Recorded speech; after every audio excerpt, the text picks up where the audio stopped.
अधरं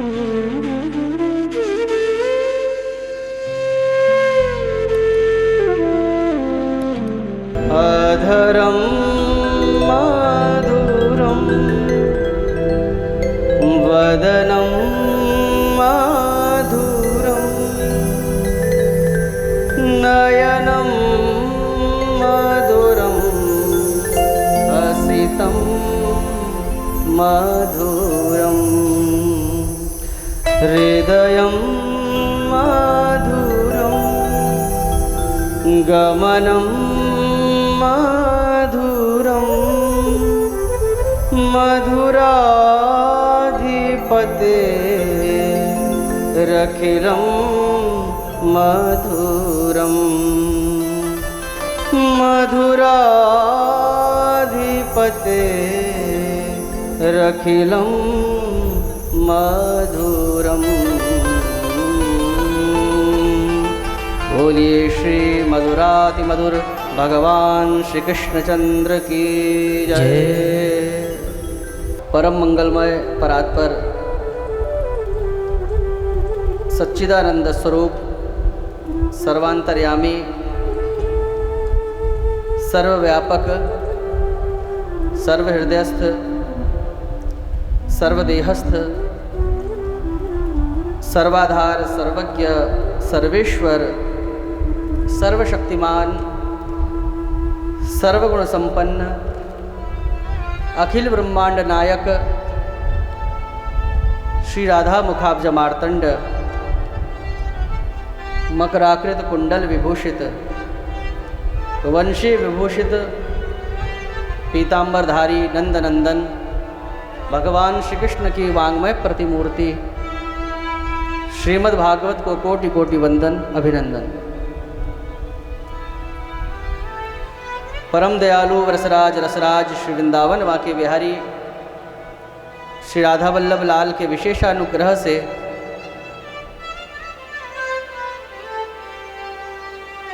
आज हम सभी सद्भागी हुए हैं। निमित्त बना है ये शुक्ला परिवार श्रीमती निर्मला देवी एवं श्रीमान प्रमोद कुमार शुक्ला जी निमित्त बने हैं इस सुंदर दिव्य भव्य आयोजन को कराने के और लाभ पा रहे हैं पूरा समस्त क्षेत्रवासी ही नहीं अपितु साधना यूट्यूब चैनल के माध्यम से देख रहे जो लाखों भक्त हैं देश ही नहीं अपितु विदेश तक भी ये आयोजन पहुंच रहा है और सब के सब घर बैठे भी जो यहाँ पर नहीं आ सकते वो भी आनंद ले रहे हैं। घर में बैठकर देखने के लिए सिर्फ वही पात्र हैं जो वास्तव में यहाँ नहीं आ सकते जो दूर हैं। लेकिन अगर कोई पड़ोसी सोचे कि चलो घर में तो देख ही सकते हैं तो और बगल का ही कोई ना आए तो ये भी निरादर होता है, क्योंकि जैसे कोई अतिथि मेहमान घर में आए और हम उसको समय न दें तो फिर वो यही सोचेगा, क्योंकि कोई भी हमारे घर में मेहमान जिसको हम अतिथि कहते हैं अतिथि देवो भव खाने पीने का भूखा कोई नहीं है। अगर कोई आपके घर में आवे संबंधी तो आपको ये समझना चाहिए वो खाने पीने के लिए नहीं, वो अपना अमूल्य समय देने के लिए आपके पास आया है और आप ही अगर उसको समय न दें तो ये उसका तिरस्कार होगा। तो वैसे ही श्री वृंदावन बांके बिहारी की कृपा से ये भागवत बहुत दूर की यात्रा तय करके यहाँ पर आई है, आपके लिए आई है। अब आप कहेंगे कहाँ से आई है भागवत, तो सुनिए ये भागवत आई कहाँ से। भगवता प्रोक्तम भागवतम, जो भगवान से के मुख से निकली उसी को भागवत कहते हैं। तो पहले तो भगवान के मुख से निकली, कल आपने श्रवण भी किया था कि भगवान ने भागवत के ये 4 श्लोक जो बीज हैं उसको ब्रह्मा जी को दिया। तो भागवत की यात्रा देखो यहाँ पर कैसे पहुँची। नारायण के मुंह से निकली, ब्रह्मा जी के पास आई और ब्रह्मा जी ने फिर मोहग्रसित नारद जी को प्रदान की। और जब वेदव्यास जी महाराज अनंत पुराणों को, कई पुराण शास्त्रों को लिखने के बाद भी असंतुष्ट थे, तो वही श्रीमद् भागवत नारद जी के माध्यम से बद्रिकाश्रम में व्यास गुफा में जाकर उन्होंने इसी भागवत को व्यास जी को प्रदान की। व्यास जी ने अपने शिष्य सूत जी महाराज को प्रदान की, अथवा ये कहें कि व्यास जी ने अपने पुत्र श्री सुखदेव जी महाराज को प्रदान की और सुखदेव जी महाराज ने परीक्षित को लक्ष्य बनाकर वहाँ पर कई संत बैठे हुए थे, उन संतों को प्रदान की, उन संतों ने अपने शिष्यों को प्रदान करी, उन शिष्यों ने अपने शिष्यों को प्रदान करी, और फिर उन शिष्यों ने अर्थात हमारे गुरुओं ने वो हमें प्रदान करी, और आज हम वही भागवत आपको प्रदान कर रहे हैं। तो इतनी लंबी यात्रा निर्धारित करके भागवत आपके पास आई है, इसलिए कोई इंदिरापुरम का ही सोचे कि अरे वहाँ जाकर क्या करना, घर में ही बैठे बैठे देख लेते हैं। तो ये घर में बैठे बैठे देखने का जो पात्र है वो सिर्फ वही है जो वास्तव में नहीं आ सकते, जो बहुत दूर हैं। और ध्यान से सुनना, जो आनंद यहाँ पर बैठकर है वो मोबाइल में नहीं है।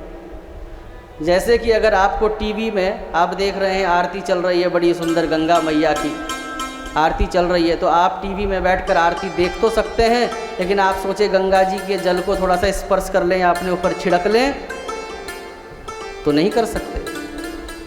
तो उसी प्रकार से जो ये भागवत है, ये भागवत भी गंगा है। यहाँ पर आपके और भागवत बिहारी के मध्य कोई अवरोध नहीं है, सीधा यहाँ से इसकी ऊर्जा आपको प्राप्त हो रही है, सीधा।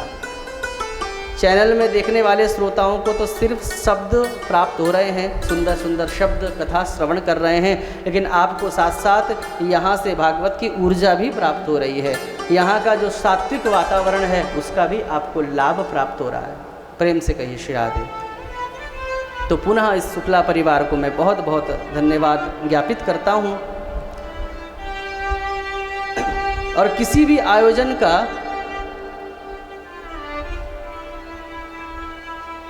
फल बहुत बढ़ जाता है जब उसका उद्देश्य बहुत सुंदर हो, संकल्प सुंदर हो। तो देखिए, कहते हैं ना, एक पंथ दो काज। शुक्ला परिवार के इस आयोजन के माध्यम से मंदिर की भी चर्चा हो रही है और लोगों का भाव भी मंदिर के लिए बन रहा है। तो इसका मतलब शुक्ला परिवार को दो दो पुण्य, भागवत कराने का तो पुण्य प्राप्त हो ही रहा है, लेकिन मंदिर के लिए, क्योंकि कई बार क्या होता है कि जजमान का जो कार्यक्रम होता है, क्योंकि सारा धन उसी का खर्च हो रहा है, तो बिना उसकी अनुमति के हम मंदिर आदि की चर्चा कई जगह नहीं भी करते हैं। लेकिन यहाँ पर उदार है शुक्ला परिवार, उनका पूरा हृदय मंदिर से भी जुड़ा है, अपना मंदिर मानकर उन्होंने यहाँ पर ऐसी व्यवस्था भी बनाई है। और भी कई लोगों को उन्होंने मंदिर निर्माण में सहयोग के लिए प्रेरित किया है और प्रेरित कर ही रहे हैं। तो इसलिए इस भागवत का उद्देश्य सामान्य नहीं है, इस भागवत का उद्देश्य बहुत बड़ा है। आपको लाभ मिल रहा है, साधना के माध्यम से घर बैठे लोगों को लाभ मिल रहा है, उधर मंदिर के निर्माण की चर्चा हो रही है, और जो यहाँ पर बैठे हैं सुन रहे हैं उनको भी मंदिर के बहाने अपने धन को पवित्र करने का सौभाग्य प्राप्त हो रहा है।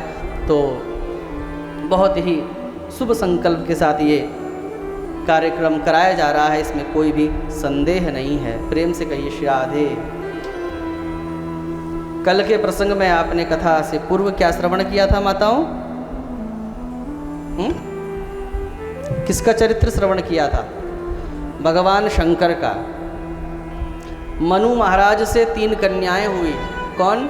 आकुति, देवहूति, प्रसूति। कल सुनाया आपको। आकुति का विवाह रुचि प्रजापति के साथ हुआ, देवहूति का विवाह करदम मुनि के साथ हुआ, कपिल भगवान प्रकट हुए, और जो तीसरी कन्या है प्रसूति, उसका विवाह दक्ष के साथ हुआ, और फिर दक्ष की कन्या सती का विवाह भगवान शंकर के साथ हुआ, और फिर उस सती ने देह का त्याग कर दिया, और यही सती बाद में हिमालय की कन्या पार्वती बनकर प्रकट हुई हैं, और पुनः भगवान शंकर ने इनको अर्धांगिनी के रूप में स्वीकार किया है। प्रेम से कहिए श्री राधे। सती को ये देह क्यों त्याग करना पड़ा? क्योंकि अपने पति के वचनों पर विश्वास नहीं किया। इसलिए जो अपने पति की बातों पर विश्वास नहीं करती, अथवा अपने पति का वार्ता का अनुसरण नहीं करती, उसकी आज्ञा का पालन नहीं करती, निश्चित ही उसके शरीर का नाश होता है। यही ये कथा सुनाती है, सिखाती है। क्योंकि जब भगवान राम अपनी लीला कर रहे थे, सीता का हरण हो चुका था रावण के द्वारा, और राम जी तो अपना अभिनय कर रहे थे, चरित्र कर रहे थे, और उसी सीता जी के वियोग में जब राम जी रो रहे थे, तो सती ने जब देखा, रोते हुए भगवान शंकर से कहा कि अरे इन रोते बिलखते हुए मनुष्य को तुमने सच्चिदानंद कहकर प्रणाम किया, इसमें न तो सत दिख रहा है, न चिद दिख रहा है, न आनंद दिख रहा है। बताओ, सामान्य मनुष्य की तरह ये तो अपनी पत्नी के लिए बिलख रहा है, ये भगवान कैसे हो सकता है, ये सच्चिदानंद कैसे हो सकते हैं? शंका होने लगी। भगवान शंकर ने समझाया, अरे ये तो उनका अभिनय चल रहा है, और अभिनय की सार्थकता कब? जब जो देख रहा है, देखने वाला इतना डूब जाए कि उसको लगे ही ना कि ये नाटक चल रहा है, तभी अभिनय की सार्थकता होती है।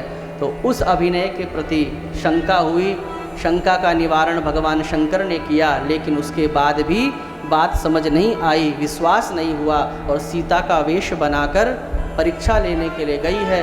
भगवान राम ने कहा कि हे जगत जननी जगदम्बा माँ भवानी, आप अकेली वन में क्यों घूम रही हैं, ये बताइए ना। भूत भावन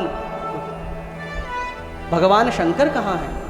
ओहो, अब तो बड़ी लज्जित हुई, मैं तो सीता का वेश बनाकर गई थी, इन्होंने तो मुझे जगत जननी जगदम्बा भवानी कहकर संबोधित किया, पहचान लिया। ओहो, ये तो वास्तव में राम हैं, घटघट वासी हैं।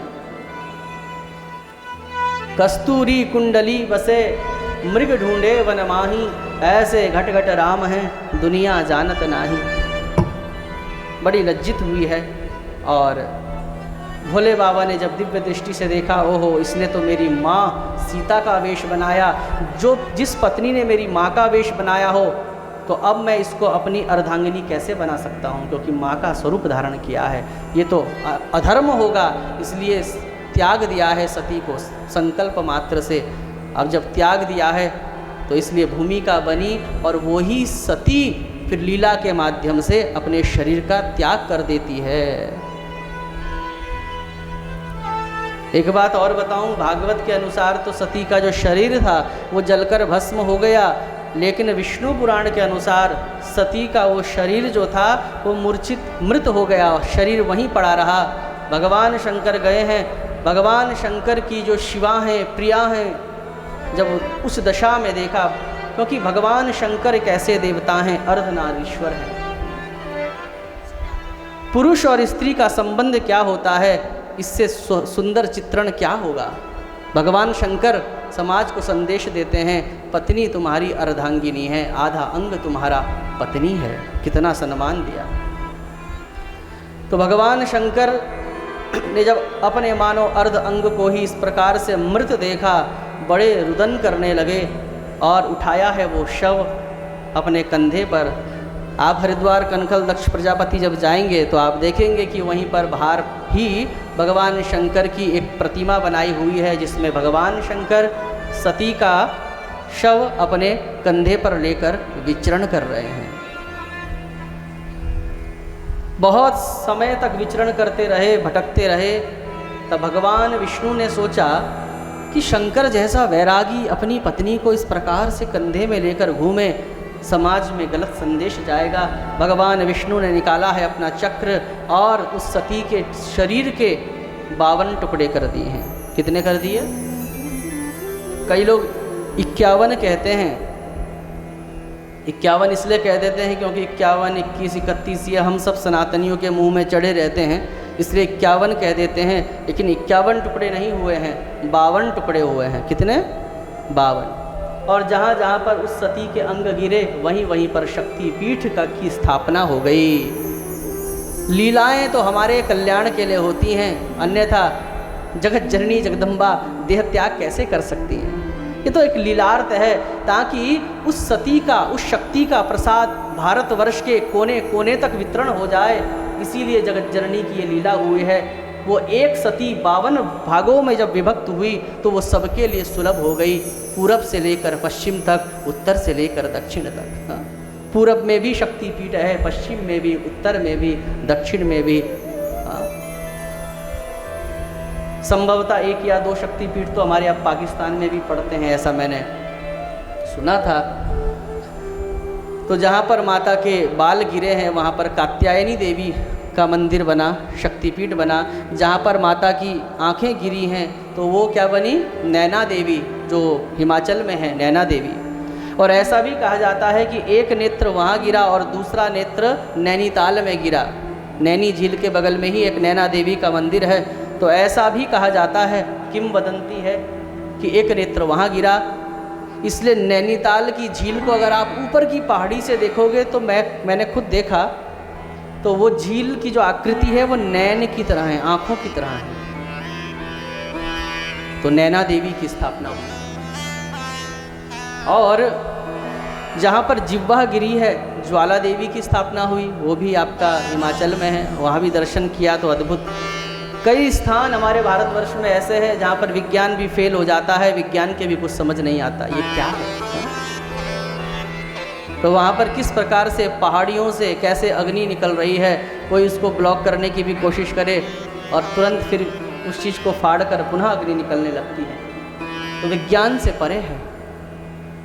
उस ज्वाला देवी में अकबर ने उस ज्वाला देवी को खंडित करने का बहुत बड़ा प्रयास किया। जैसा आपको सबको पता ही है, हमारे साथ बहुत अत्याचार हुआ है किसी काल में, हमारे समस्त धार्मिक स्थलों को विध्वंस कर दिया गया है। ऐसे कई मंदिर आज भी हैं। तो उसी क्रम में अकबर के द्वारा जो ज्वाला देवी मंदिर है, जहाँ से भी ज्वाला निकलती थी, तो उसने क्या करा, उस पहाड़ी के एरिए को पूरा बांध बनाकर सारा का सारा पानी से भरवा दिया। जब पानी होगा तो अग्नि कैसे प्रकट होगी, लेकिन पानी को फाड़ कर भी अग्नि प्रकट हुई। फिर उसने पूरे एक बहुत बड़े लोहे के धातु से पूरी पहाड़ी को उसने सील कर दिया कि अब कहाँ से निकलेगी अग्नि, लेकिन उस लोहे को भी, उस धातुओं को भी फाड़ कर ज्वाला निकलने लगी। और तब अकबर को लगा, ओहो ये तो मैंने गलत कर दिया, उसको कष्ट होने लगा। तो फिर अकबर ऐसा कहते हैं कि दिल्ली से पैदल एक बहुत बड़ा सोने का छत्र लेकर कहाँ गया है, ज्वाला देवी के पास गया है। और जब ज्वाला देवी को अब दान देते हुए अहंकार नहीं होना चाहिए। शास्त्र कहता है श्रद्धया दीयते दानम, दान तो श्रद्धा पूर्वक देना चाहिए। तो अकबर ने छाती चौड़ी कर कर माता को जब वो छत्र चढ़ाया तो साथ में ये भी कह दिया, हे माँ ऐसा छत्र चढ़ा रहा हूँ, आज तक न तो किसी ने चढ़ाया होगा न आगे कोई चढ़ाएगा। बिल्कुल शुद्ध प्योर 24 कैरेट बिल्कुल सोने का है, बढ़िया। और कहते हैं कि वो छत्र वहीं पर उसके हाथ से तुरंत गिर गया। और जगत जननी ने भी मानो कह दिया कि जिस छत्र को तू सोने का कह रहा है, ये सोने का तो छोड़, ये लोहे का भी नहीं होगा रहेगा। धातुएं 8 होती हैं, या तो सोना होगा, या तांबा होगा, या पीतल होगा, या लोहा होगा, या कांसा होगा। इनके अतिरिक्त तो कुछ नहीं हो सकता। पत्थर तो चढ़ाया नहीं था, चढ़ाई तो धातु थी, वो भी सोने की। लेकिन आज भी आप देखेंगे ज्वाला देवी मंदिर के बाहर में ही कांच के अंदर वो छत्र रखा हुआ है, और बाहर से देखोगे तो आपको लगेगा सोने का है, और उस छत्र का इतना सा टुकड़ा वहाँ से कटा हुआ है। तो मैंने जब पुजारियों से पूछा कि ये छत्र का इतना टुकड़ा कहाँ गया, तो बोले इसको शोध के लिए वैज्ञानिक लेकर गए कि ये इतना बड़ा छत्र सोने का है या किसका है। विज्ञान ने जब उस टुकड़े पर रिसर्च किया तो आपको आश्चर्य होगा, वो न तो सोने का निकला, और दिख रहा है सोने की तरह, न वो सोने का है, न वो पीतल का है, न वो तांबे का है, न वो कांसे का है, न वो लोहे का है।